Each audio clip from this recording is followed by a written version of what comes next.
Hello friends, welcome to my channel trading corner. आज हम house hold सर्वे यानी कि परिवार सर्वेक्षण रजिस्टर के प्रारूप के बारे में जानेंगे कि इसके अंदर कौन कौन से कॉलम हैं, उसको कैसे भरें, इसके बारे में विस्तार पूर्वक जानेंगे।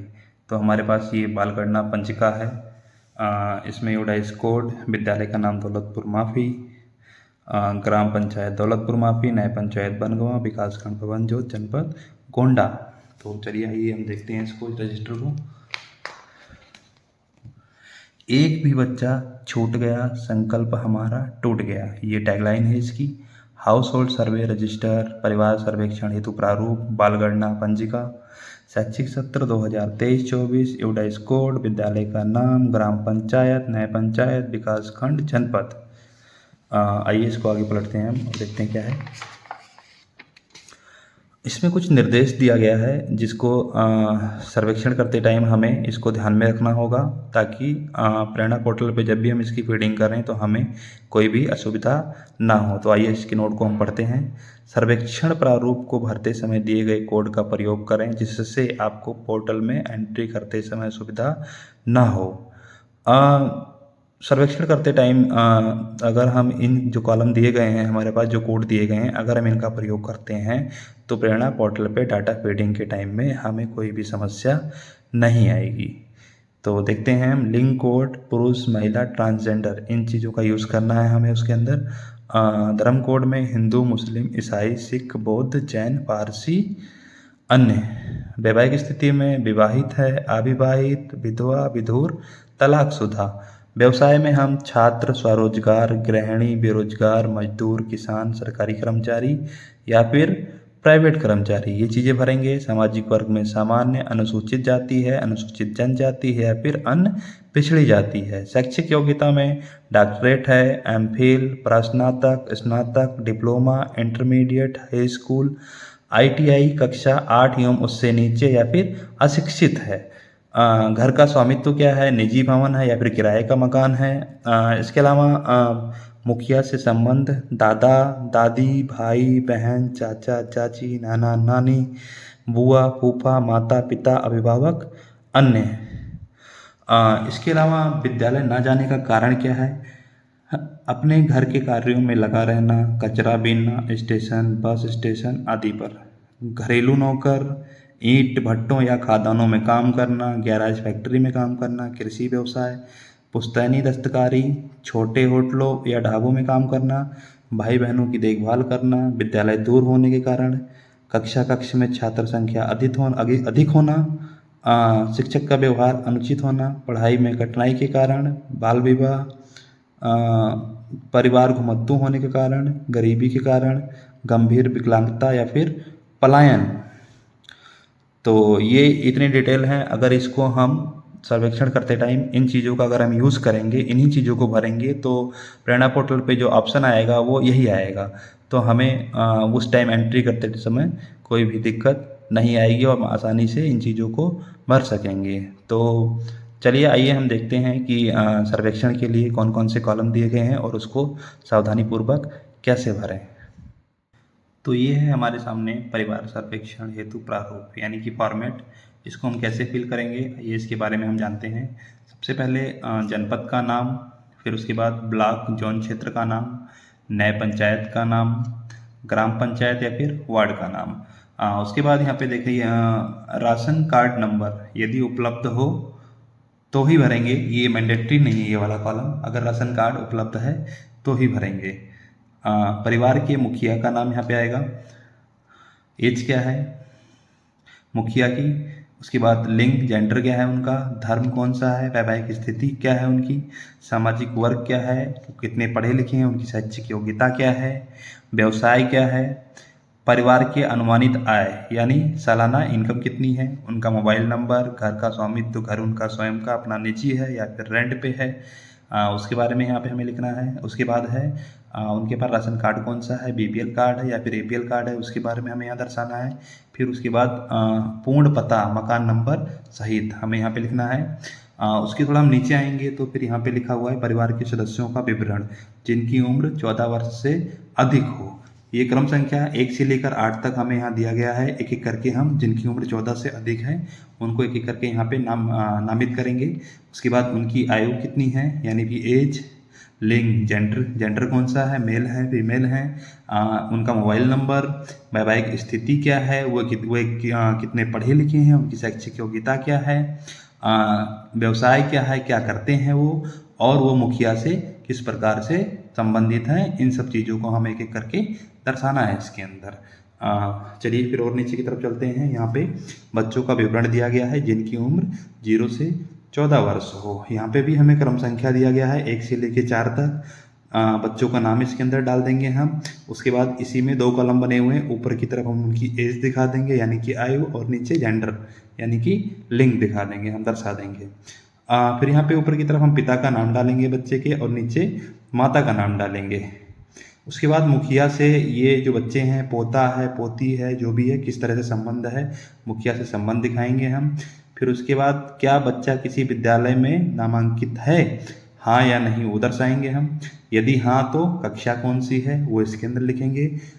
विद्यालय यूडाइस कोड या फिर आंगनवाड़ी केंद्र का कोड यहाँ डलेगा। उसके बाद विद्यालय का नाम या फिर आंगनवाड़ी केंद्र का नाम हमें यहाँ पे दर्शाना है। तो इस तरीके से हम जितने भी बच्चे हैं उनको एक एक करके यहाँ पे दर्शाएंगे। उसके बाद उनकी लिंग और आयु को लिखते हुए यहाँ पे एक एक करके लिखेंगे। पिता का नाम, माता का नाम जो भी है, और मुखिया से किस तरह से संबंधित हैं, एक एक करके यहाँ पे हम दर्ज करते चले जाएंगे। अगर वो बच्चे विद्यालय में पढ़ते हैं तो फिर हाँ, अगर नहीं पढ़ते हैं तो फिर नहीं।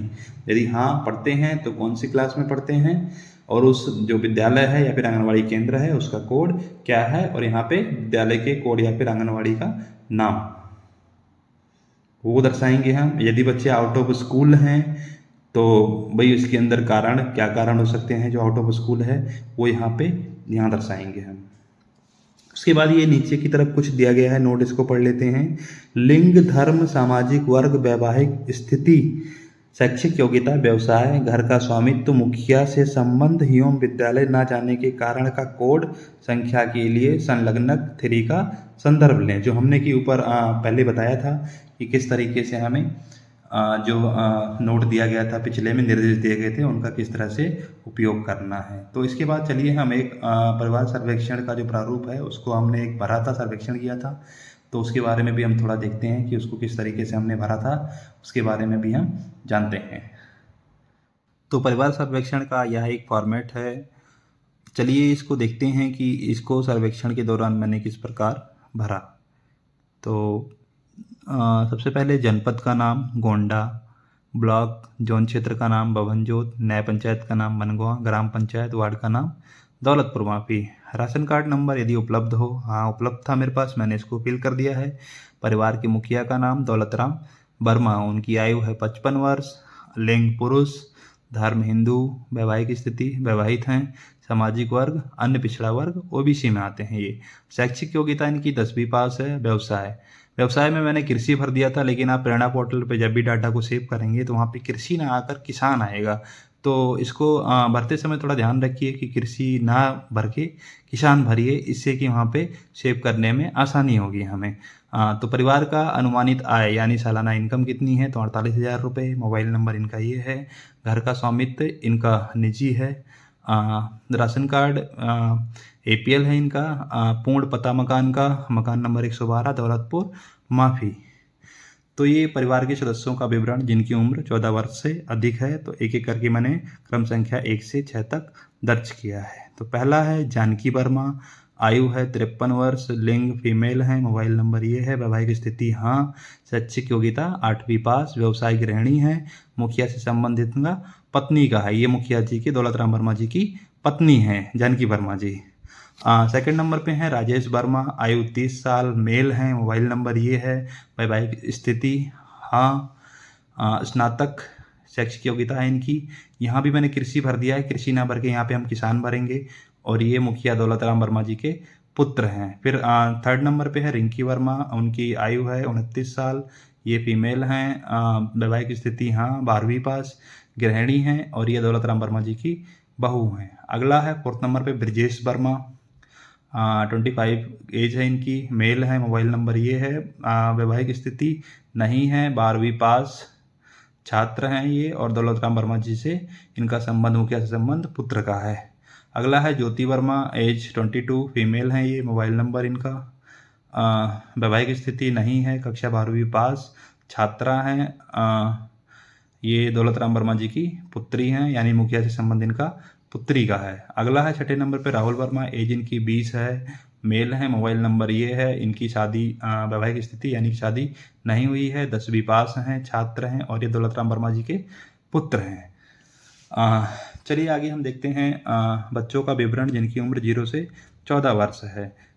तो मैंने इसको क्रम संख्या 1 से 3 तक दर्ज किया है। सबसे पहले बच्चे का नाम राजन वर्मा, ऊपर वाले कॉलम में ये 13 साल के हैं, और नीचे मेल हैं ये नीचे वाले कॉलम में।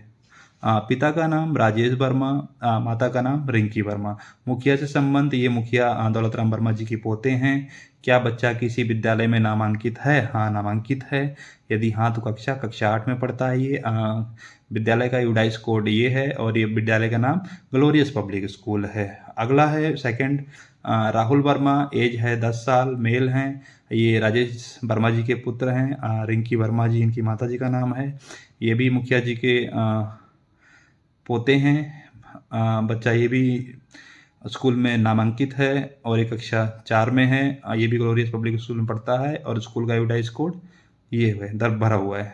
अगला है प्रीति वर्मा, ये भी 6 वर्ष, फीमेल है, राजेश वर्मा जी की पुत्री है, माता का नाम रिंकी वर्मा, ये मुखिया जी की पोती है। हाँ, ये भी नामांकित है, कक्षा 1 में पढ़ती है, ग्लोरियस पब्लिक स्कूल में पढ़ती है। तो ये था डिटेल, इसको हम किस तरह से भरेंगे। यदि बच्चा आउट ऑफ स्कूल है तो इसको हम लास्ट वाले कॉलम में दर्ज करेंगे, और उसके कारण को भी दर्शाएंगे कि आउट ऑफ स्कूल है तो किस कारण से है। तो ये नीचे कुछ नोट दिया गया है। लिंग, धर्म, सामाजिक वर्ग, वैवाहिक स्थिति, शैक्षिक योग्यता, व्यवसाय, घर का स्वामित्व, मुखिया से संबंध एवं विद्यालय न जाने के कारण का कोड, संख्या के लिए संलग्न 3 का संदर्भ लें। जो कि हमने सबसे पहले निर्देश पढ़ा था, उसी के बारे में बताया गया है कि उस निर्देश का ध्यान में रखते हुए हमें किस तरह से इन कॉलमों को फिल करना है सावधानीपूर्वक। तो ये थी हमारी आज की वीडियो। इस तरह की वीडियो को और पाने के लिए हमारे चैनल को लाइक एंड सब्सक्राइब करें। Thanks for watching.